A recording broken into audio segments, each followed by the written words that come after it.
Nutrien Equine Sydney sale starts off the sales season this season for most of the people on the eastern seaboard. Dr. Kath McIntosh from Llowalong Farms joins me. Firstly, welcome, Kath. Thanks, Paul.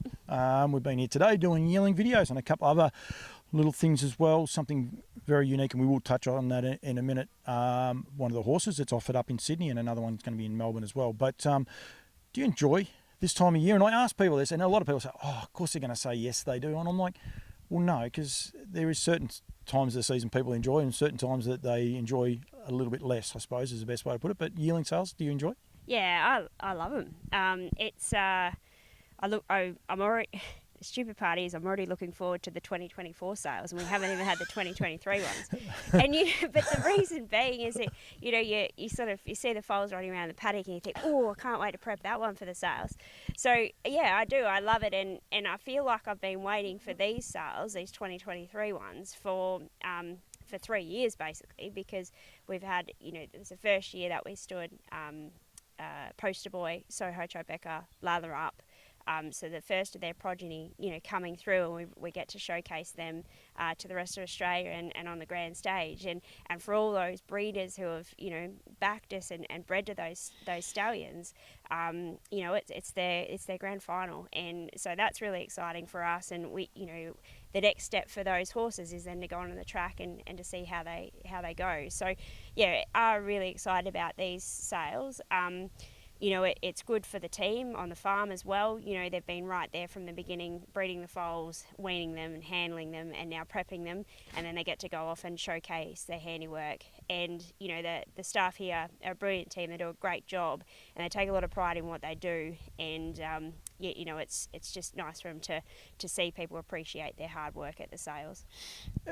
I know some people they say sale day and nearly eats them up, like the pressure and waiting and hoping that you get them.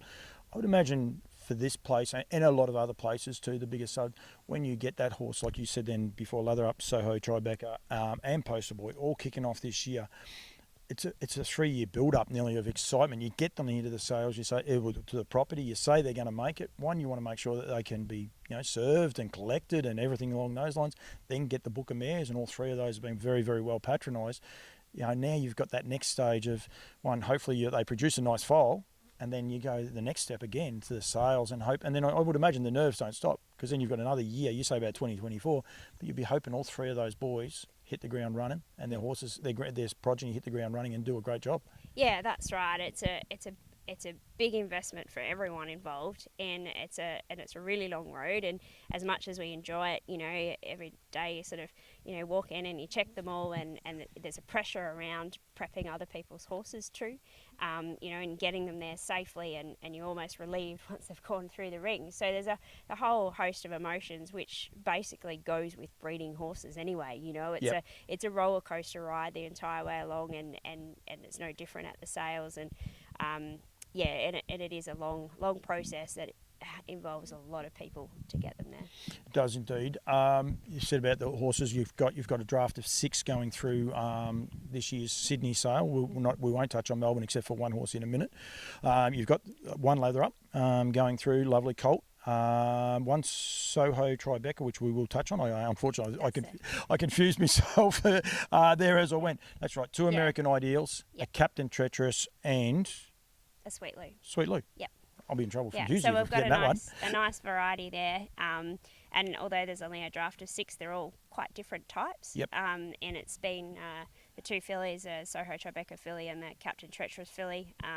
They've probably been the biggest bloomers through the prep. Yep. So really pleased with how they've come along. And then the 4 boys, the 2 American Ideal colts, the Sweet Lou, who's a spunky little monkey, and of course the Lather Up. So yeah, it's a really, really nice little draft. It is, and I've mentioned that before about the boys, and everyone knows I wear a Woodlands hat, but I know you'd love AI or American Ideal and he's got a lot of progeny in this year too, which is super exciting for him, because he's doing a great job. He does everything. Leaves size, he leaves mares, great race horses, great 2-year-olds. So it's great. You're going to have quite a few for him to sell. Sydney is always big. It's a unique complex to go to. You almost block yourself off from the rest of the world because the hotel's there, the horses are there, the sales there. It's quite fun to be a part of, and it's just a very different weekend, isn't it? Oh, it's a terrific atmosphere there, and I think and everyone's come from all over Australia as well, so it's a great place to catch up and share the fruits of everyone's labour basically, and everyone's excited to see how all the horses will sell, and it's a terrific setup. So really looking forward to going to Sydney. Of your draft, we could go through each one individually, which we won't, but we'll just any sort of, I suppose, major form updates that may not be in the catalogue with any of those. But we encourage everyone to go and have a look at the website, Nutrien Equine website. The videos will be up by the time this video goes up. That the videos will be up there, and to come and have a look at them still here on farm is one of the things. But is there any major updates to any of the catalogues with those six drafts?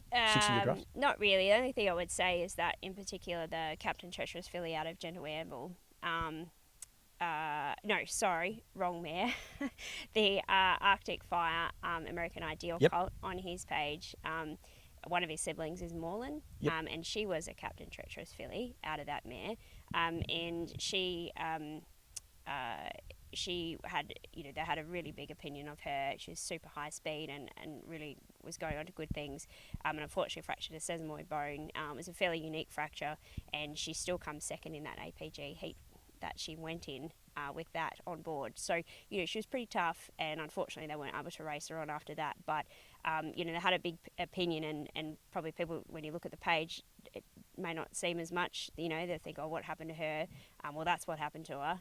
She's now a broodmare, and but yeah, they had a really big opinion of her. It's probably one of those things that I try to encourage to people. I say about coming on the farm and having a look, try and find out a bit more of the stories too. Yeah. Just because they might have 6 stamps to a page or something like that, it doesn't actually always tell you the whole story. There's quite often another part to the story and why, and that's one of the things. If you take the time, come here to Llowalong Farms, get on farm and have a look at the horses. Yeah. You then also get that information. Yeah, and that's, I guess, the bigger picture to what we're doing is for those horses that are here with us from birth, basically as foals, is that we're trying to give, on behalf of our vendors, we're trying to put a really quality product out there in the market, and we're also, for the buyers, to give them confidence in the product that we are offering.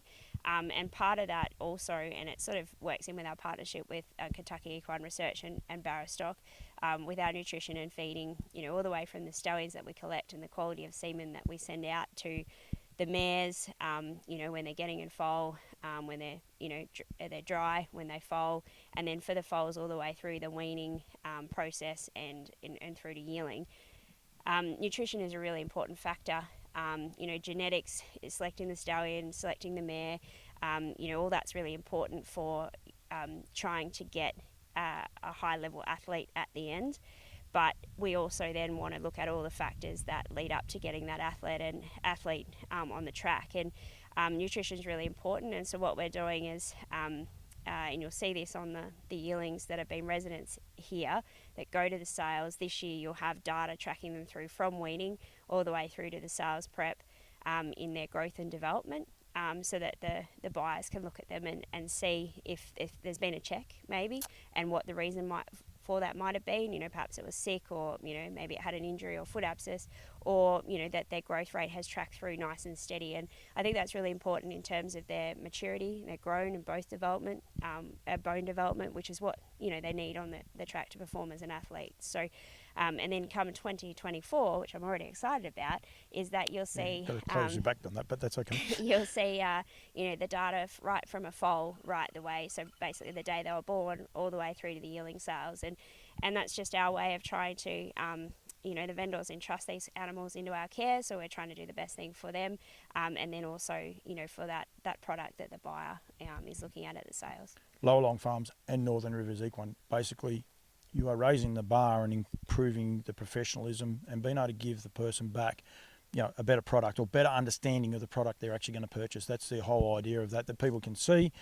And as you said then, 2024 is going to be the first time they hit the track, so then you can see how that equates. It's one of those things that it might take a year or two before everyone can actually do it, but this data is going to be available this year. And people can start looking at it, and there might be a horse they're not interested in, might be out of their pay rate, like it might be too dear for them or too cheap for them. It might not be what they're looking for, but they can have a look at those charts and then say, right, that's a curious one, and I'm sure there are curious ones. There'll be, not all of them would be, and track and then monitor that horse and just see how it goes, which is just huge learning tool for everyone in the industry. Yeah, and I just think it's important for them to have.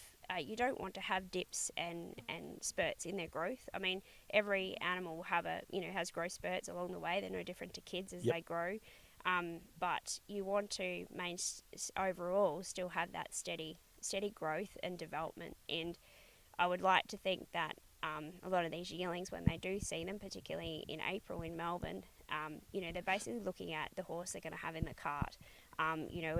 We want speed and stamina, endurance, conformation. They have a body that can handle conditioning of the workload that they're going to get when they're broken in, and also temperament. So, they're our focus in nutrition, handling, education, so that the purchaser and whoever breaks it in has a smooth transition going forward into the athletic career. And knowing the horses, and then also being able to still contact you guys as well, and get that feedback, because you're always putting it out there. Renee, everyone is out there. It's a team effort, big team effort, and all the staff know how it works as well, and they can always get those answers, which is the other exciting part about what you guys do here. Yep. And you're also great sponsors of mine as well, Barristock, but Kentucky Equine. They're a worldwide company. They're the best in the world, and they've got a research farm that's just amazing to see. So that part is enormous. I said there before, we are going to highlight two horses, and we've done an interview just recently that would have been released maybe before this, maybe after it, and I'll encourage people to stay and watch it. But it is Lot 75 in Sydney and also Lot 673A in Melbourne, are both going to be offered up with all funds raised, or money raised, will be going to PanCare and the PanCare Foundation, which is something super exciting, and I know you're very excited about it, but I also want to make sure people are aware, and they're aware of what a great sort of story and backstory there is to these two horses. Yeah, I think that particularly the Lot 75, the Hold That Dream filly going through Sydney, is a really unique story behind that mare, and also how we sort of came about her and their progeny going to Sydney. So encourage people to watch that, and also I hope people like to look at these fillies and bid on them, knowing that all the proceeds, 100% of them are going to the charity.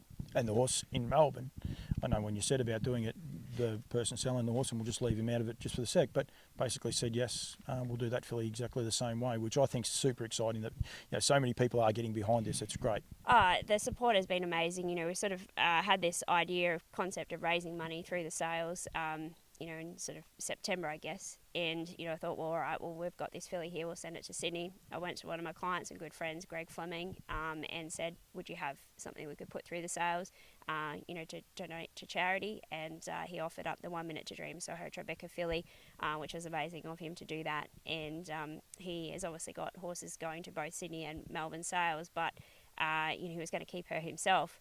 He really liked the filly, and instead has offered her up to be sold for charity. So, I've had people come to me offering mares to be bred down the track, for their progeny to go through. So as time goes by, it'll only continue to grow, and I don't know what we'll raise, who knows, but I can't wait until April to find out exactly what we've raised and give a check to PanCare for that amount. Must also say raffles, which will be there available at Sydney, Brisbane, Bathurst, and then Melbourne, drawn after Melbourne. But also, if people get in touch with you guys here at Llowalong Farms, plus a few of the other, there'll be shops and that around the Golden Valley. But probably the best way to do it, if you can't be at any of those complexes, is to contact you guys here at Northern Rivers and Llowalong Farms. And basically, if they type in either of those two names into the search, they'll get the farm here. Yeah. So that's it. When are you arriving in Sydney, Kath? We arrive on the horses are transported up on the Thursday, so basically from the Friday, the 3rd of March, which is when it be starts. Right to look at. Yep, and there's a parade on that night. Inspection day is on the 4th, because that's Miracle Mile night, and then sale starts on Sunday, the 5th of March. I am looking forward to that. Not looking forward to 2024. I'm looking forward to the start of it. I'll be happy when I come out the other side, which is April the 3rd, is the last day of sales in Melbourne. But basically, we go from Sydney to Queensland, the following week, which is the 11th and 12th. Back to Bathurst on the 19th, which is going to be exciting, and I know you're excited about that because you and I have had a couple of ventures up there already, and then go to Melbourne 2 weeks after that, starting on the 1st of April right through to the 3rd of April. So it's going to be big and busy. I know you guys here at the farm have got a lot of other stuff going on as well. But Kath, thank you for joining me. Something a little bit different. As I said, we could individualise each of the horses. I want people to go look at the catalogue, look at the videos, look at the photos. They'll all be going up over the next couple of weeks. Get in touch with the farm, talk to Kath, get to Sydney, get in touch with the farm and talk to them there as well. So, Kath, thank you very much for joining me. Well done with the 2 for Pancare too. It's something I'm going to keep putting home. And also, brand awareness. Ringers Western, don't you worry about that. Llowalong Farms going down the side. I like it, don't worry. Everyone knows what I do, so it's fine. Thank you very much, Kath. Thanks, Paul.